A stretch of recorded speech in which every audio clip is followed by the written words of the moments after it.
And we are live. Welcome to the show, everyone. It's your boy, Maximo, your host at the Maximo Show, the Maximo podcast, however you want to call it here at VOD Pod Media. It's Tuesday. We're taking over the interwebs for your viewing pleasure, and I'm so excited tonight because, again, Tuesday nights, at 7 p.m., the Maximo Show is live. Wherever you watch your live content, Facebook, YouTube, 8:30 Central, you've got the San Pluto Show with Amzai Austin, so you came to the right spot.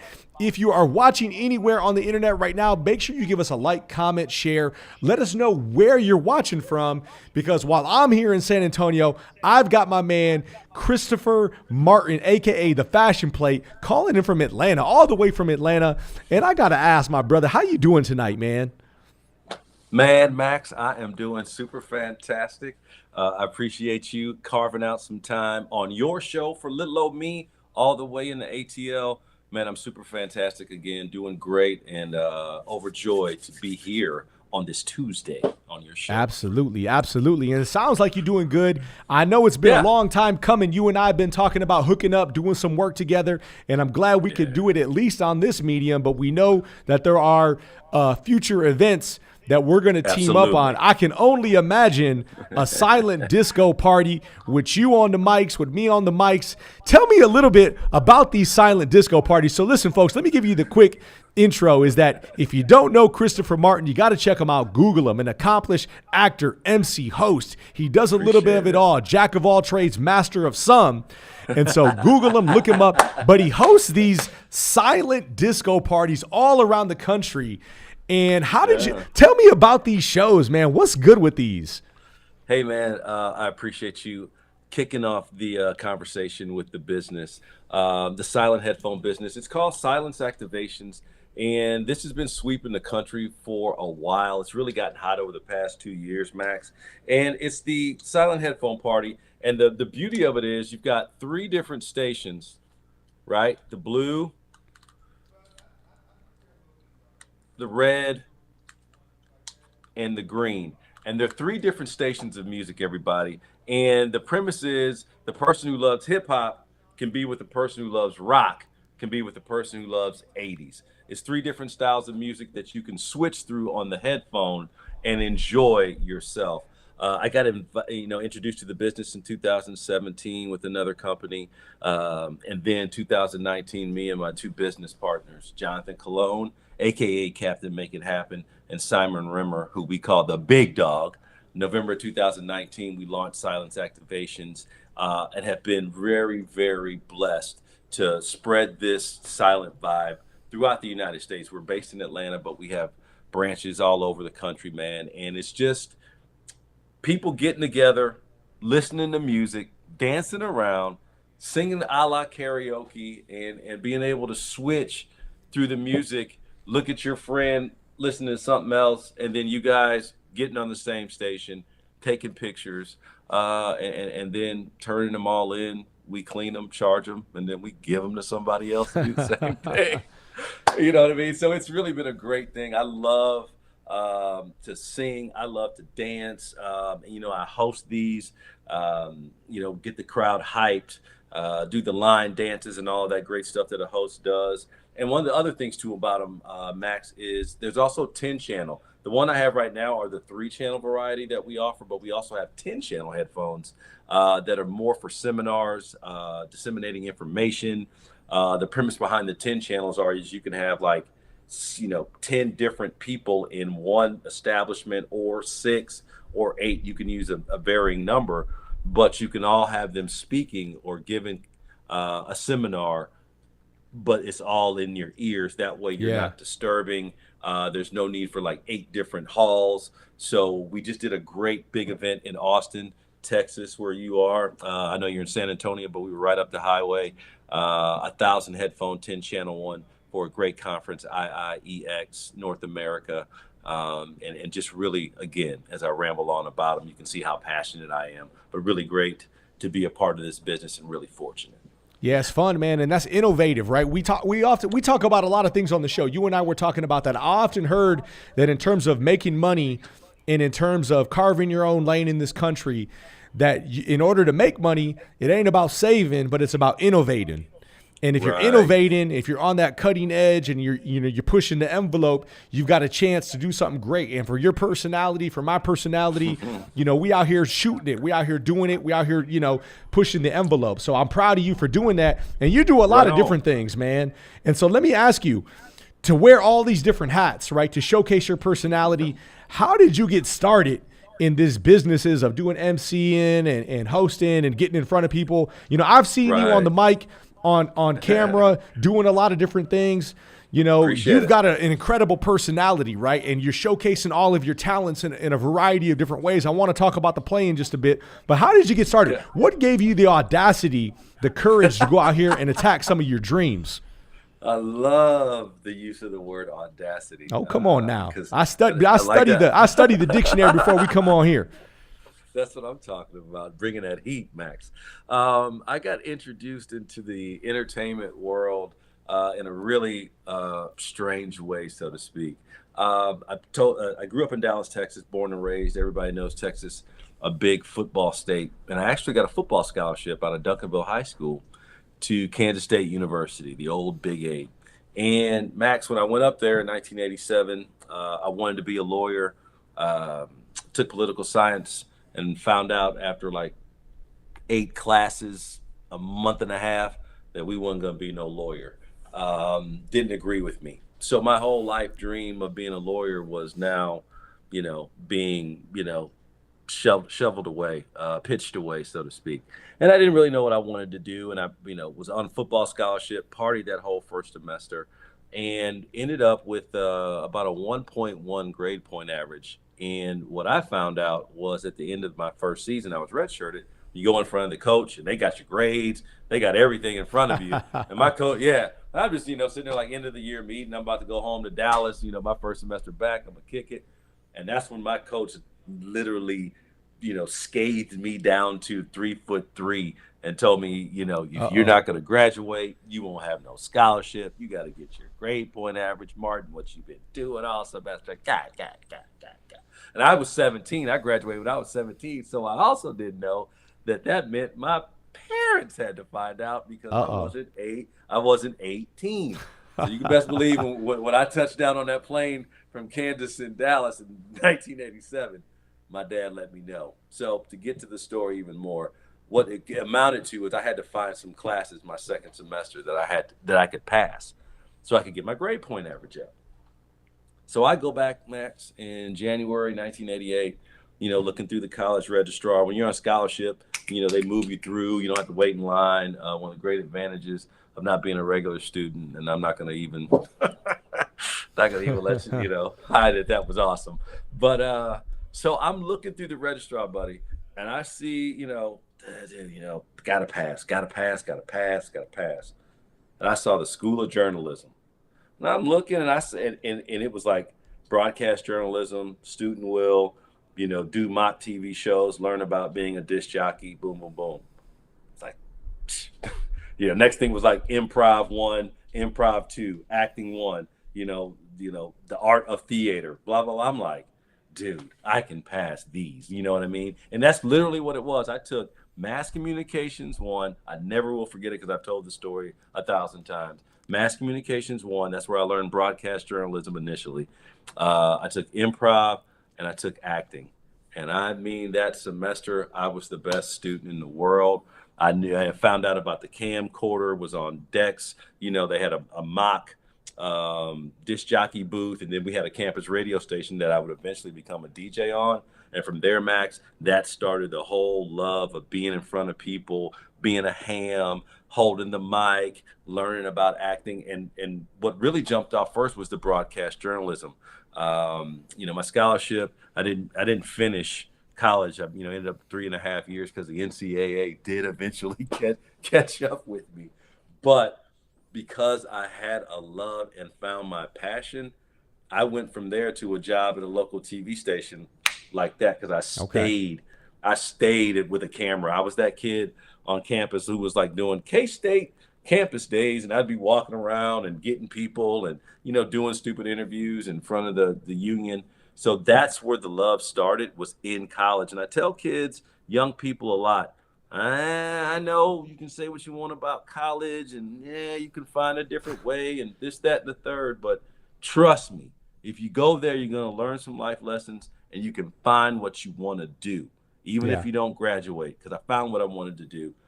Started working at that TV station, was a news anchor by the age of 21, and shot from there.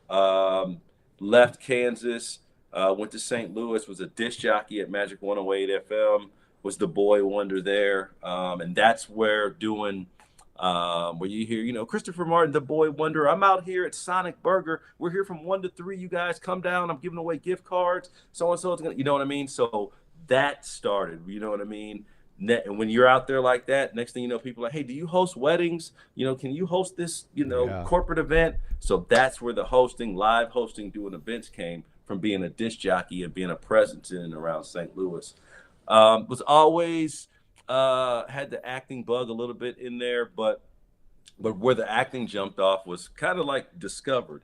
I was doing in St. Louis, and then came to Atlanta, and it jumped off. But a lady named Joni, I can't remember Joni's name, but I was doing hosting an on-site for Magic 108 FM, and I'm clowning, and I think the Humpty Dance was on, and I got the crowd going, and she came up to me, it's like, you're engaging guy, da da da da da. Do you have a talent agent?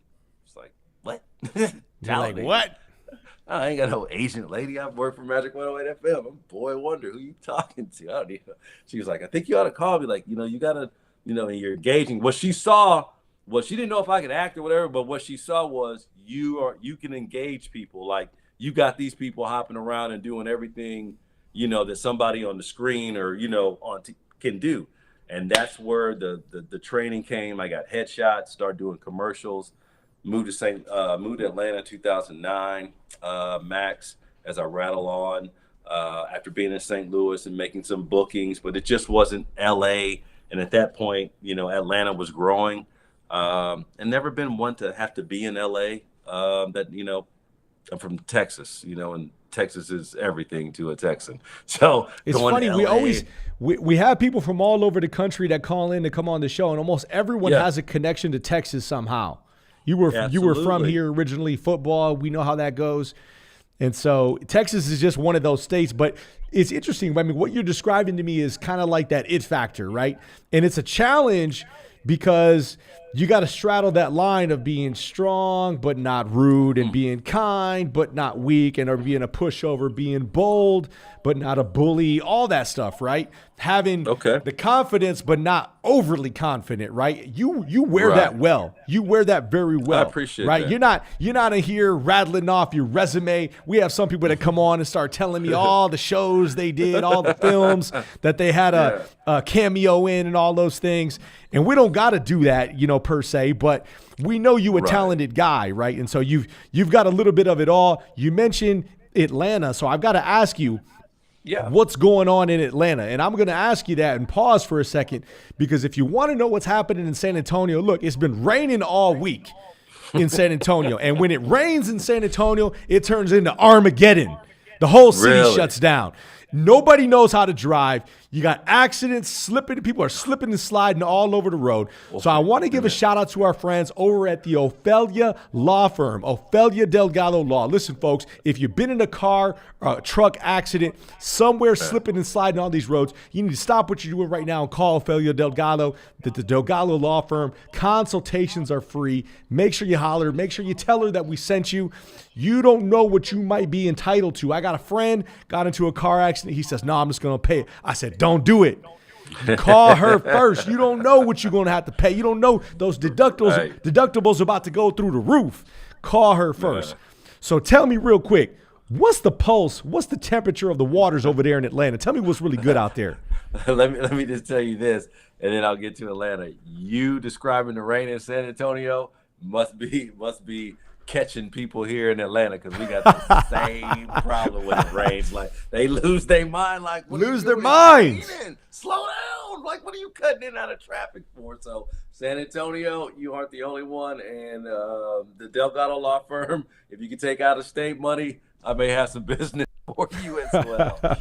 But Atlanta, man, and I said this when we were talking pre-interview, Moved here in 2009, bro, and I didn't think anything could come close to, touching my heart like Texas did. But I've been real fortunate here in Atlanta. Came when Tyler Perry was elevating more, which elevated the city, brought more production, Marvel. You know what I'm saying? Boom, boom, boom, boom, boom, boom, boom. It's beautiful down here. It's lovely. And I'm not going to even lie or hide the fact, being a articulate, halfway decent looking African American You got to use male. it. Come on now. Yeah, got to use it. Has helped outside of just the acting, corporate videos, commercials, dad, all these different roles, businessman, lawyer. So my auditions are vast, from different roles, which as an actor, anybody would love. It's not just drama. It's not just TV, like I said, movies, big movies, smaller movies, production videos, corporate videos, hosting, what I mean, teleprompter work. Atlanta has really been one of the best moves I ever made. Plays, as a matter of fact, and I know we'll get to the God Guys in a minute, but just a real opportunity to live out and do my passion. Oh, yeah. Sometimes, yeah, and you know this, man. I've been following you for years. We would almost do this for no money because that's how passionate we are. Almost being the key word. But it's just been a great move. And you know how it is. You get older in life, you put down roots, and you see the things grow, and elevate your career. It's just a really good feeling. And Atlanta has been really good to me. Awesome. It's so funny. I was talking to my partner about you earlier. She goes, well, is he coming in the studio or is he going to call in? I said, well, he's in Atlanta. He's going to call in. We don't have the opportunity and the resources to bring him in to San Antonio just yet, but maybe we will one day. Not Yeah, yet. we will one day. We'll bring you down and put you in the nice hotel and get you a gig and all that stuff and have you in studio where the magic happens. But I said, man, this brother reminds me a lot of me because he's in Atlanta doing his thing. I'm in San Antonio. And if you think about representatives of the city and who you would think would be the poster boy, right? You talked about the Wonder Boy. Who would be the poster boy to go do an event in those cities or anywhere, really? But, we know the demographics in the respective cities, Atlanta, San Antonio, Texas. Right. You're from Texas, and so you got to use what you were given. You talk about acting and living your passion. When I talk to youth as well, is that, we were born with a certain set of gifts. And we would be fools if we didn't utilize those gifts in some way, right? And you got to do what you were born to do, and whatever feels good, whatever you're dreaming about, whatever you love, whatever you can't stop thinking about, that's what you were put on this earth to do. It's even on this show, people say, well, Maximo, what are you going to do with this show? Well, we don't know. We're still figuring that out. But we out here having fun in the meantime. You know what I'm saying? And so for you as an actor, I got to ask you, who have been some of your acting inspirations, whether it been TV, film, theater, who have been some of your, when you saw those people on stage, television screens, you said, man, that's what I want to do. That's who I want to model my game after. Yeah, man, and it's a few come to mind right off the bat. One, and I hate to be cliche, but it's Denzel Washington. There you go. He made it,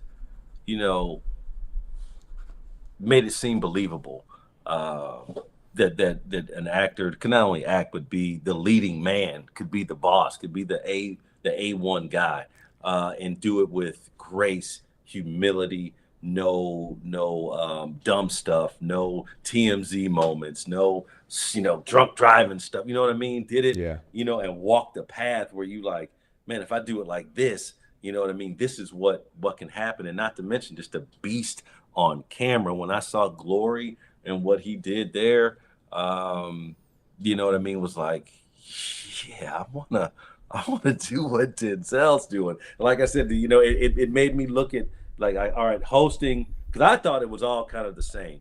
You know what I mean? But no, acting is a different gene. And when I was like kind of sat down and watched him, and caught some of his movies, like, yeah, man, that's different than hosting. And I've been watching movies all my life, and they had done some acting, but nothing to that extent when he really started coming. Another guy that I could really watch all day, and he's kind of a head case, but he's deep, is Sean Penn. Really enjoy it. Yeah, you know what I mean. Like I said, I'm not. We're talking acting. You know, as time as goes on, everybody gets different political and can go on a tangent and all the stuff with Madonna. But like I said, sometimes you just got to get all that out of the way and look at performance Yeah. and you know what I mean. Not what he was on set, but just look at film. Um, and he's a beast. He's a beast. Really, really, his how he exudes anger and frustration, feeling and emotion is really something that an actor can learn from. Um, Him, and then of course, without going too much more into breaking down, De Niro, absolutely, Pacino. You gotta love them. Another one, DiCaprio, Leonardo DiCaprio is Yeah, another utterly beast. amazing. Another beast. And then yeah, another beast. Like, yeah, you watch his stuff and you're like, man, this guy is totally a different, totally who he is. Hoover, um, um, uh, what's his name? The Aviator, Howard Yeah. Hughes. You know what I mean? When he was the guy, had the coke problem, the Wolf of Wall Street or whatever. So him, and then who's come on the scene, not but really come on, I really Idris Elba. I really dig Idris as Oh well, man. yeah. Great leading man. So yeah, to watch those guys, learn from those guys. But Denzel is the one who made it real to me and make me wanna go for Come on now, Denzel. Like just a one word. When you could just go it. by your Denzel, first name. first Come on name, now. you've arrived. You've arrived. And the other thing too is that I'm so glad that you mentioned, the different modalities, right? Whether it be on screen, on camera, on theater, on stage, Yeah. because it is so different, right? I remember, I did a few plays and I perform well live, which is why we do the show live. I just like, to me, you know who's talented That when you see them energy. live. But Live. there are Thank other you. people, that have a relationship with that damn camera. And they can just do magic, right? With the look. Yeah. I don't know, what was that film? Man, the film with Eddie Murphy when he was in Dreamgirls, right? Do you remember that when he gave him that look and then that Look, won him the yeah. Academy Award? And he was like, but that was Eddie Murphy, right? After years of experience and working. And when he had to give Right. that look, that was all he needed to do was give that look. That was easy money for him. Yeah. But one thing I admire about Denzel, and again, all these people are phenomenal actors. The one you mentioned, Eddie Murphy, Denzel performs on Broadway. Denzel is Right. a guy that will give it to you on film, TV, whatever. He'll give it to you, and that man is unreal. He is fire. If you want to hear him Fire. speak, I think he give one of his speeches, his acceptance award speeches for an Academy Award, legendary. Golden Globe. I mean, unreal, unreal. Yeah, another But one's me personally, legendary. I've been a fan of Broadway live show. To me, when I see people singing, dancing, moving around, performing live, when you get one opportunity, you get one take, One take. That's what to we do always it. say. It's one take. Absolutely. One take, yeah. And so for you've got an upcoming show, and we've got to thank you for coming on our show tonight in the midst of what I deem are, getting off book, rehearsals. You've got two shows coming up on June 17th and 18th at the Seven Correct, sir. Stages Theater in Atlanta, Georgia. And so, Yes, folks, yes. there's still time for you to buy tickets. Guys, tell us a bit about the show. What provoked you to audition and get in there and mix it up with those guys on stage? Yeah, man. The play is once again, God, guys. Thank you, Max, for such a great lead in. It's coming again the 17th and 18th. Tickets are still available, and this has to do with African American men and the delicate subject of mental health. The premise is myself. I play Dr. Julius Allen Barrett. My pops is played by Kevin Brown, Rico by James Thompson, Dante by Corey Poe, Bobby by Troy Bland, Miles by Daniel Tate, and then, of course, me again as Julius. So we have all dealt with mental anguish as young men growing up. And that mental anguish, those mental problems have gone untalked about, buried. As men, we go on. We didn't cry about it. We didn't deal with it. And it has manifested for each of us in some very, very bad ways, dangerous behaviors, and things that, not dealing with mental problems can do for people, and not just black men. We're talking culturally. Our story just happens to deal with Black men. So throughout the play, we open up, we help each other, we get guidance from our pops, Kevin Brown, and really look to give the audience pure, unadulterated emotion in this dialogue. Let and each of us, as we've talked, as we've gotten to know each other since January, each of us, and I won't get personal, have all dealt with some mental stuff Oh in yeah. our lives, which anybody has, you know what I mean, just to what degree. So you know what I mean. So there's that passion and that realness that each of us brings to our character. The script was written by one boss of a lady, the director and producer Nay Lewis Stubbs, and also producer Beast, hell of a guy, Chuck Brown, who put these words on pages. And I actually saw the play. This is the second run, my friend. They did it last year, and they needed a host for one of the nights. Boom, like So we were who are they saying. gonna get? Who are they gonna call? They called the Fashion Plate. And I know Troy, I know Chuck, I knew a couple other people who were in the play originally, the first one. Shout out to Kevin Savage, Tobias Armand, who I was familiar with, know Kevin really well, and Troy, who's now he's actually doing another role in this second run, but he was in the original one too, Troy Bland. So I hosted, and they knew I acted. Was an actor as well. Chuck knew. So they were coming for the second run, and they extended, an audition to me. And I was very pleased after seeing the play live. My time seeing it, I was, brought to tears, my eyes watering up. This stuff is gripping. Like, this is some no holds barred, get down to your mental anguish stuff that we're dealing with here. And I'm getting excited about it right now. But they asked me to audition, Max, with anything, when you get asked to do something, or they Yeah. recognize your talent, or they kind of like you were saying, like that it or something, people know that you got it or want to see what your it is. It's a great feeling. I Yeah, don't it's care an honor. who you are. It's an honor. You know what I mean? Did my monologue. They gave me the part. We've been rehearsing, some rehearsing here in the past few months. But we go into full rehearsal. You were talking about it, off-book rehearsal next week, and we'll be doing 8-hour days as we prepare, and really looking to give the audience something to not only sink their teeth in, but to help some people grow.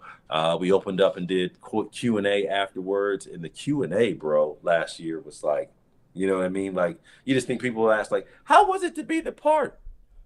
No, people were like, looking for therapy that night. Yeah. Few people like let it hang out what they were going through and what that play did for them. You sitting around like this, like bro, this is some serious stuff. That a play, my friend, that a play.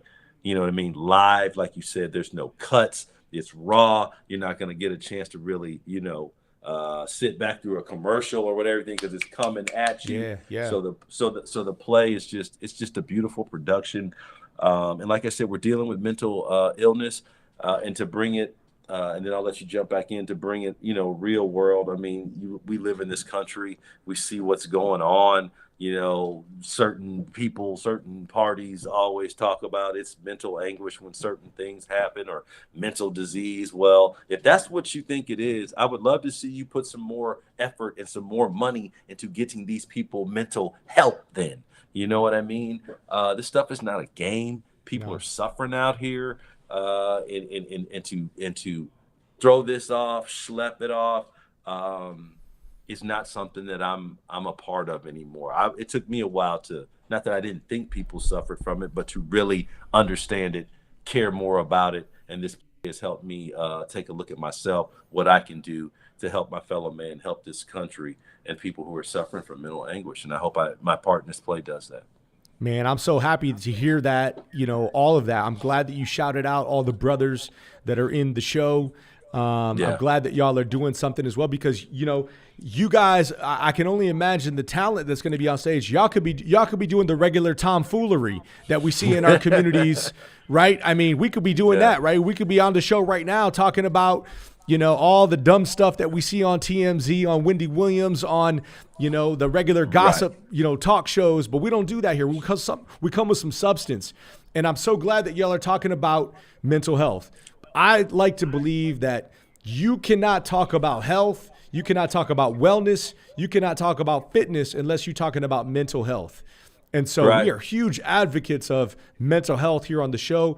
We normalize having the conversation regularly around mental health and what we need to do to set ourselves up for success because, man, listen, we don't need to we don't need to be lecturing anyone about the troubles that many of our people face in this country with regards to just trying to get along, just trying to have a good life, just trying to make a little bit of money, trying to leave our kids with a better opportunity than we have.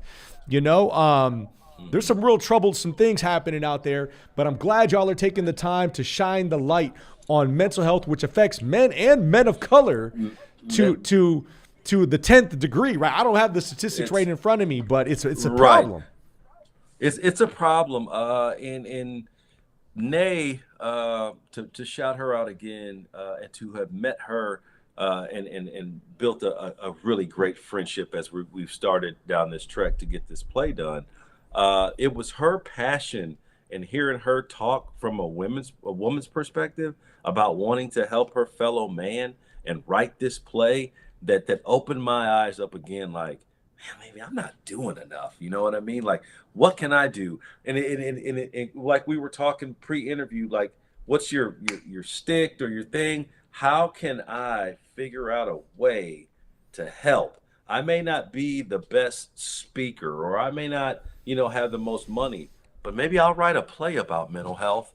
You know what I mean? And show how these guys getting over it can help the situation. And that's what I love about Nay and this play, that this play came from a passion to help, bro. And what she's put on paper, along with Chuck, and what we're bringing the 17th and 18th, and with it being Father's Day, that Sunday show, is really special. And it's going to be a great feeling to be a part of when we do this. And for all of the people, like I said, we don't know the statistics, but like I said, for all the people who are suffering and who are dealing with mental health issues, man, please, there is help. There are plenty of people who don't have a problem with you having that, that don't look at it as a stigma, I should say, or don't have an issue with you having mental issues. Find those people, you know what I mean? Latch to those people to get you some help,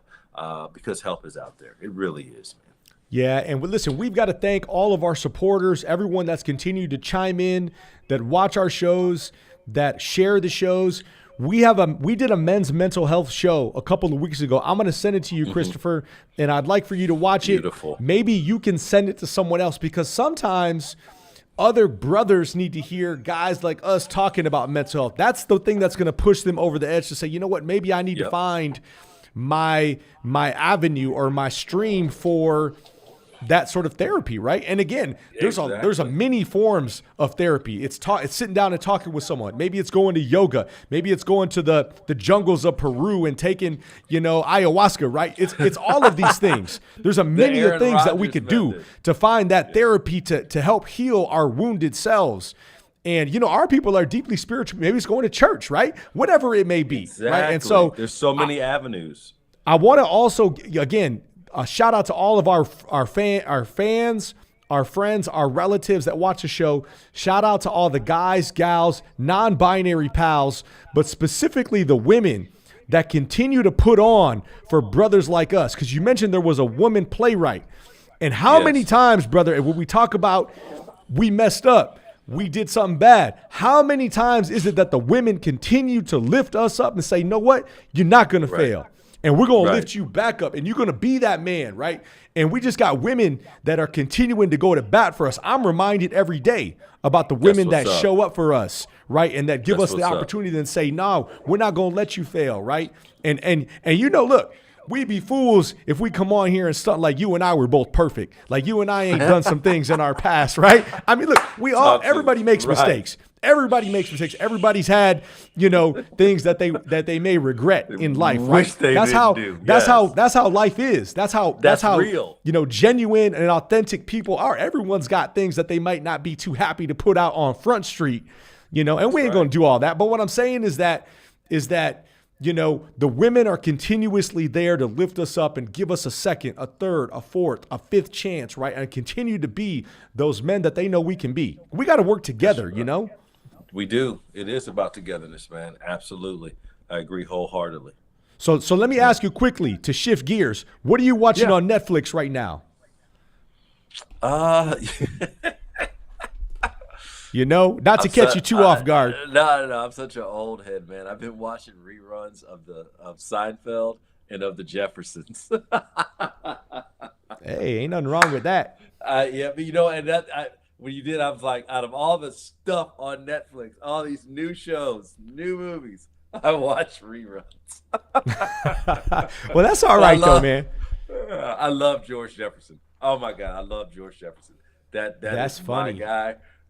Yeah. But give me something to watch, man. Yes, I'll stop watching the reruns.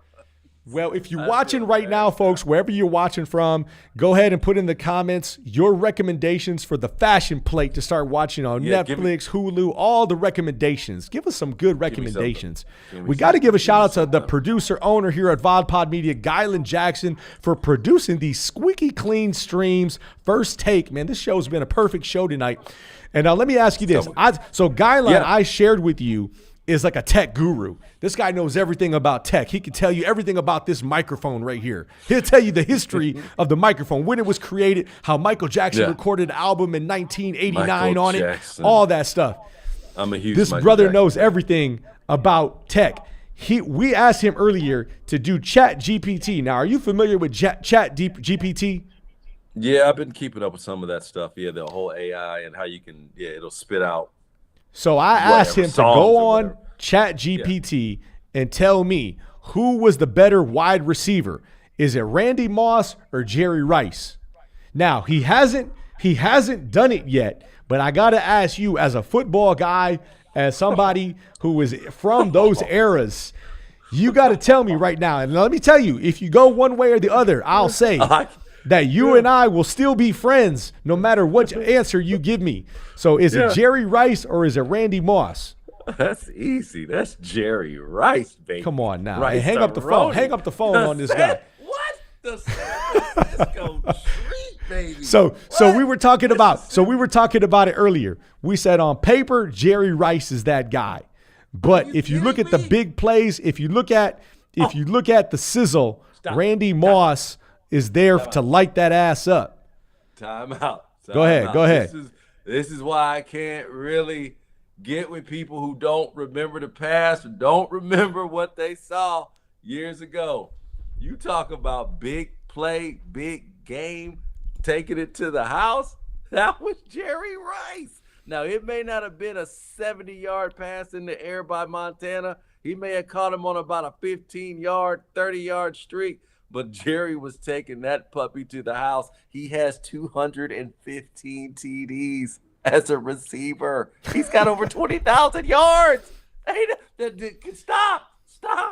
I love Randy Moss. You're right. Highlight. But you know what else Jerry got?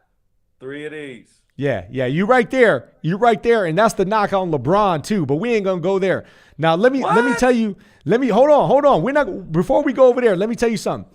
You pick 2 random games. I ain't talking about you get to see the games first. You pick 2 random games. One being in Jerry Rice's prime, any random game, and any random game from Randy Moss's prime.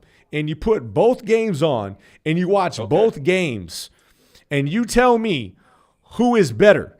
Now, the knock on Randy is that you knew, and Randy will tell you, he took plays off. There were times where he was like, you know what? He wasn't going to come out there. Over the middle. Yeah, he wasn't. Well, no. Randy would go over the middle. The knock on him was that he wouldn't. I've got video that shows that he would go over the middle and he'll coast and burn anybody up when he wants to. But that's the problem. Sometimes he wouldn't want to. Right. Now, I'm going to say this. Now, it depends on what you're looking at. This is what I'm talking about with the flash and the sauce. You take a game from Jerry Rice's, whatever, and Moss, and what you go see is route running, hand catching, turning, blocking, in traffic, touchdown, in, out the break. Man, Randy Moss, I don't want to go there, but when it comes to receiving, it's Rice and then everybody else, man. Straight up. Jerry So we're Rice gonna have he Gylon caught 6 Chat touchdowns GPT in one game. 6 touchdowns. No, he caught 5 touchdowns in one game. against 5. the Cincinnati Bengals, who were trash. No, it was actually the Atlanta Falcons. Okay, so there you go. And it But- wasn't but on I give you Dion. that. No, it wasn't Dion. Dion wasn't there yet, but I get you, man. This Chat GPT, I see what you're saying. You take games. If you took a game from Randy Moss, him streaking past people, he had the one-handed catches, and he was definitely a beast. So But, so yeah. Chat GPT only pulls information from the internet. So it's like a super size, it's like an extra Yeah. Google.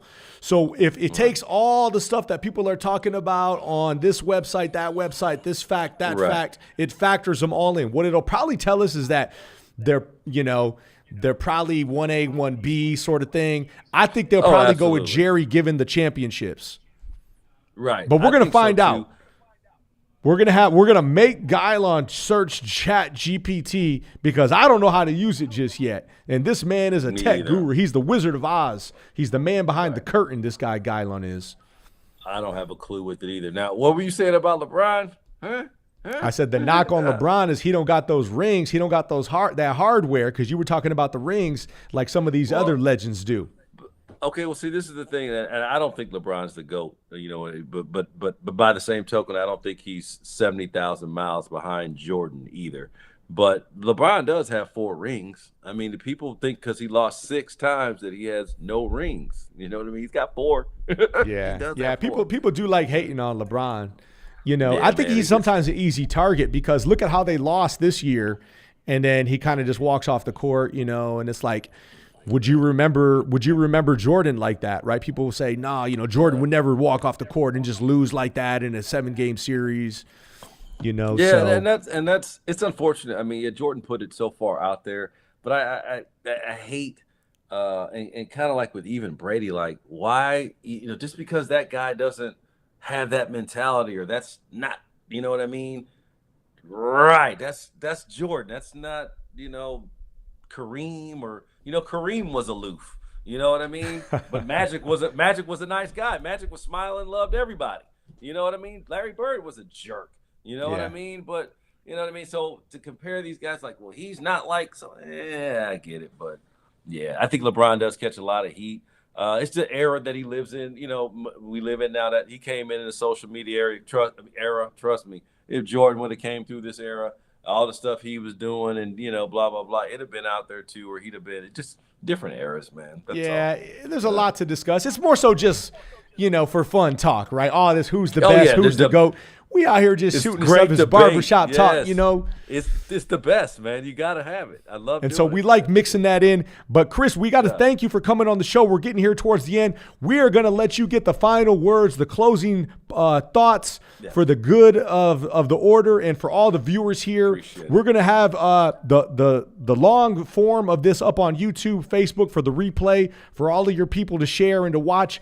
So give us some shout outs, give us some final thoughts, and let us know whatever else you may want us to know tonight.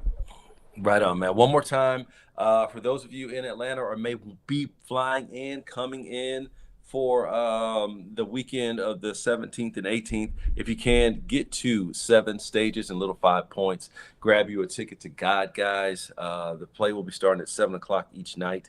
And come see 5 black men dealing with mental anguish and giving themselves permission to heal. I think you really enjoy the play, and we're going to look forward to presenting it to you. On another note, if you guys are looking for somebody to follow who absolutely loves life, is passionate about his craft, then you can follow me, Christopher Martin, the Fashion Plate, at C Martin ATLP on Instagram, and check me out. One more thing I'd like to say is I've been knowing Max since maybe 2012. 2011, somewhere in there, when we were both hosts for Raw Artists. I was doing Atlanta, he was doing San Antonio, and our paths crossed there. It's great to finally link up with you on this level. We've always followed each other, supported each other. I'm a huge fan of yours, man. I've watched the cultural work, what you've done for the Latin community, what you've done in politics in San Antonio. And if you're talking about somebody who supports you, believes in you, and really has love for you. That's me, man. I'm so proud of you, man. And this show is awesome. Now that I know where it is, I mean, I've seen it on your page. Trust me, I'll be following and supporting as much as I can, man. Thank you for this opportunity, bro. Much love. Hey, I appreciate you. Thanks so much. Spoken like a true gentleman and God guy. Go check them out June 17th and 18th there in Atlanta. And I want you to also, folks, wherever you're watching from, man, get this show in your community, whether it's San Francisco, DC, Tampa. This is a conversation that needs to happen in every single community nationwide. Men of color, for men to have some positive talk about uplifting our people. That's what we try to do here with this show. And it's just so timely. It's so needed. And again, thankful for your friendship, brother. Thank you for the kind words. We're going to have some clips popping up on a social media page near you. So thank you so much. Chris, the Fashion Plate Martin, it's been a true pleasure. Have a great night, everybody. We'll see you next Tuesday night. Gylon, that's a wrap, my brother. Thank y'all.